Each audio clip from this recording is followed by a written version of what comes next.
ಸರ್ಕಾರದ ಆದೇಶವೆದ್ರೂ ಶಿಕ್ಷಕರಿಂದಲೇ ಸಮೀಕ್ಷೆ ಮಾಡಿಸೋದಕ್ಕೆ ಜಿಬಿಎ ಮುಂದಾಗಿದೆ. ಶಿಕ್ಷಕರು ಸಮೀಕ್ಷೆ ಮಾಡುವಂತೆ ಜಿಬಿಎ ಮುಖ್ಯ ಆಯುಕ್ತರು ಸಂದೇಶವನ್ನ ರವಾನಿಸಿದ್ದಾರೆ. ಶಾಲೆ ಆರಂಭ ಆಗಿದೆ, ಶಿಕ್ಷಕರನ್ನ ಬಳಸ್ಕೊಳ್ಬಾರ್ದು ಅನ್ನೋ ಆದೇಶ ಇದ್ರೂ ಶಿಕ್ಷಕರೇ ಸಮೀಕ್ಷೆ ಮಾಡಬೇಕು ಅಂತ ಜಿಬಿಎ ಮುಖ್ಯ ಆಯುಕ್ತರು ಸಂದೇಶ ಕಳಿಸಿದ್ದಾರೆ. ಜಿಬಿಎ ವ್ಯಾಪ್ತಿಯಲ್ಲಿ ಬರುವ ಶಿಕ್ಷಕರಿಗೆ ಗಣತಿ ಮಾಡಿ ಅಂತ ಮೆಸೇಜ್ ಕಳಿಸಿದ್ದಾರೆ.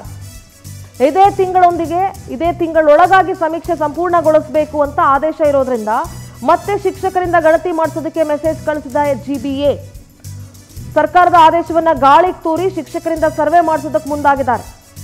ಸಮೀಕ್ಷೆಗೆ ಪಾಲ್ಗೊಳ್ಳದೇ ಇದ್ರೆ ನೋ ವರ್ಕ್ ನೋ ಪೇ ಅಂತ ಬೇರೆ ಮೆಸೇಜ್ ಮಾಡಿದ್ದಾರೆ. ಮಕ್ಕಳಿಗೆ ಪಾಠ ಮಾಡಬೇಕಾ ಅಥವಾ ಸರ್ವೆ ಮಾಡಬೇಕಾ ಅನ್ನೋ ಗೊಂದಲದಲ್ಲಿ ಟೀಚರ್ಸ್ ಇದ್ದಾರೆ.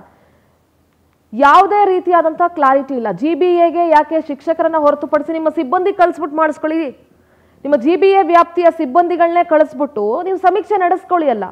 ಸರ್ಕಾರದ ಆದೇಶ ಇದೆ, ಶಾಲೆ ಆರಂಭ ಆಗಿದೆ, ಮಕ್ಕಳಿಗೆ ಪಾಠ ಮಾಡಬೇಕಾ ಶಿಕ್ಷಕರು ಅಥವಾ ನಿಮ್ಮ ಸಮೀಕ್ಷೆ ಮಾಡಿಸ್ಕೊಂಡು ಕೂತ್ಕೊಳ್ಬೇಕಾ?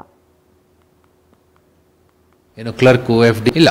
ಮಾನ್ಯ ಮುಖ್ಯಮಂತ್ರಿ ಅವರ ನಿರ್ದೇಶನ ಮೇರೆಗೆ 19ನೇ ತಾರೀಕು ತನಕ ಮಾತ್ರ ಶಿಕ್ಷಕನ ಬಳಸಿದ್ದೇವೆ. ಆಮೇಲಿಂದ ನಾವು ಯಾರನ್ನೂ ಉಪಯೋಗ ಮಾಡಿಲ್ಲ. ಇಲ್ಲ, ಅದು ಶಿಕ್ಷಕರಲ್ಲ. ಶಿಕ್ಷಕರ ಎರಡು ಥರ ಇದೆ, ಯಾರು ಪಾಠ ಕಲಿಸ್ತಾರೆ ಮತ್ತು ಯಾರು ಕೆಲಸ ಮಾಡ್ತಾರೆ. ಅಡ್ಮಿನಿಸ್ಟ್ರೇಟಿವ್ ಆಫೀಸರ್ ಅವ್ರು ಯಾರೆಲ್ಲ ಇದ್ದಾರೆ, ಅಡ್ಮಿನಿಸ್ಟ್ರೇಷನ್ ಏನು ಕ್ಲರ್ಕು FDA SSDA ಎಲ್ಲ ಇದ್ದಾರೆ, ಅವರು ಹೋಗಬೇಕು.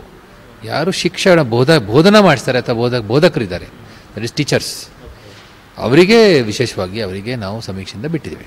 ಇಲ್ಲ, ಮಾನ್ಯ ಮುಖ್ಯಮಂತ್ರಿ ಅವರ ನಿರ್ದೇಶನ ಮೇರೆಗೆ 19ನೇ ತಾರೀಕು